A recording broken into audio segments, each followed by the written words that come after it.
Hello! We're breaking down physics fast, fun, and electrifying, so stay curious and charged with Engineer. So, the law of conservation of energy states that the energy cannot be created nor destroyed. It can only be transformed from one form to another. So in a closed system, the total mechanical energy, which is the potential plus the kinetic energy, remains constant unless external forces like friction are involved.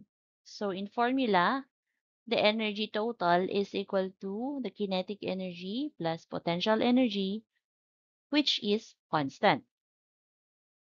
So if an object falls, potential energy turns into kinetic energy. And then when it goes up, the opposite happens. For example, a 2 kilogram ball is dropped from a height of 10 meters. What is its speed just before hitting the ground? So from the problem, we have the mass is 2 kilograms. So if it is dropped from a height of 10 meters, it means it started from rest. So the initial velocity is 0 meter per second. So we have the initial height, which is 10 meters. And then if it hits the ground, the final height should be 0 meters. And then the question is, what is its speed just before hitting the ground? So the final velocity here is the unknown. So if we have to ignore air resistance, the law of conservation of energy applies, which is equal to the energy initial is equal to the energy final. So we have the kinetic energy initial plus the potential energy initial is equal to kinetic energy final plus potential energy final. So we have here 1 half mvi square plus mghi is equal to 1 half mvf square plus mghf. So from the given, we can cancel this one because the initial velocity is 0. We can also cancel this one because the final height is 0. So both the remaining equation have masses, so we can also cancel the mass. So we have the remaining part of the equation. So let's simplify it. Let's multiply by 2. So 2ghi is equal to vf squared. So the final formula for the final velocity is 2ghi. So this is equal to 2 times 9.8 meters per second square times the initial height, which is 10 meters. So the final velocity is 14 meters per second.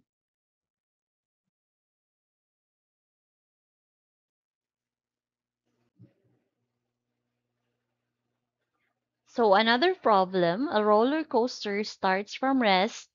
So it starts from rest. The initial velocity is 0 meters per second. At the top of a hill, 20 meters. So the height, the initial height is 20 meters. Will be its speed at the bottom, assuming no friction?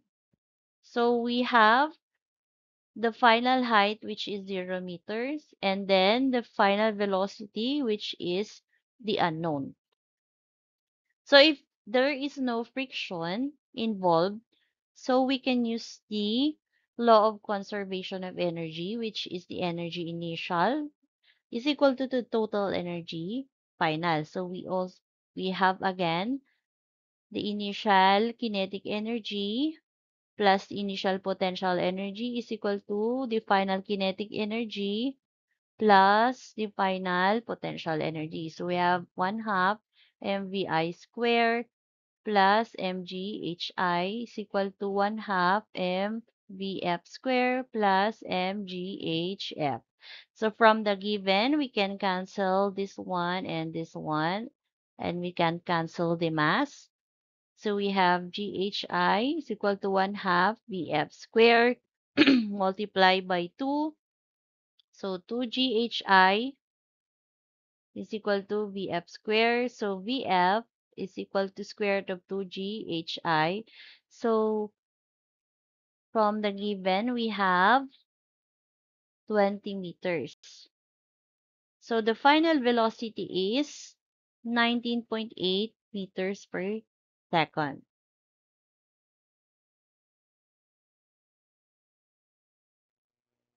So for the next problem, we have a 60 kilogram stunt performer jumps from a 50-meter tall platform and lands on a giant spring cushion at the bottom.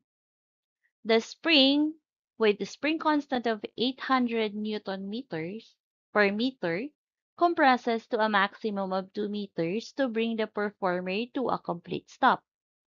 Assuming no air resistance, so if we assume that there's no air resistance, it means that the law of conservation of energy applies.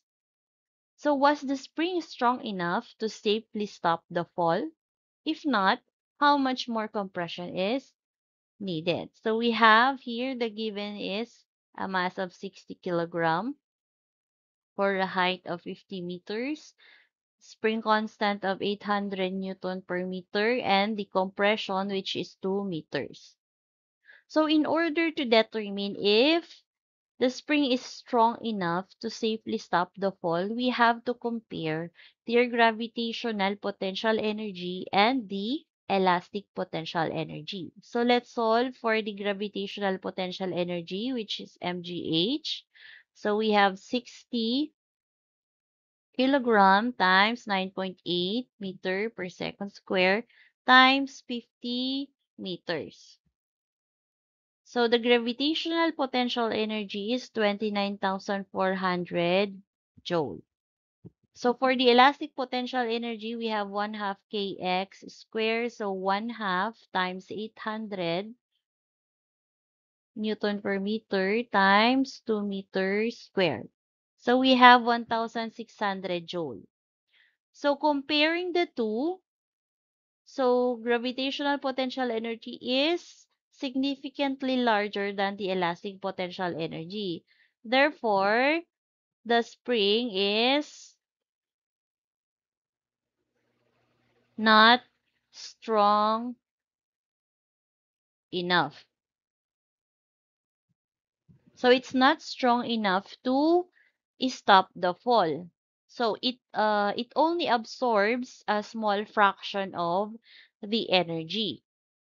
So if it's not enough, how much more compression is needed?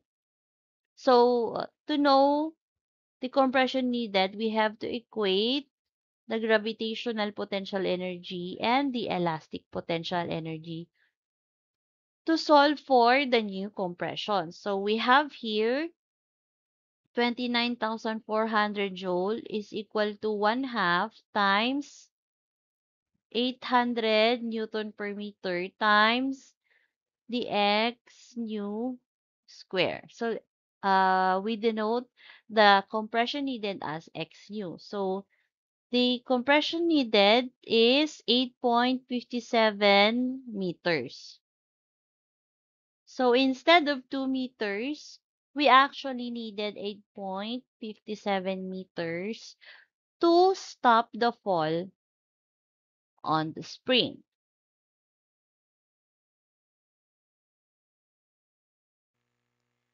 Thank you for watching Future Engineers. If you learned something new today, don't forget to like, share, and subscribe to Engineer, where learning meets engineering fun.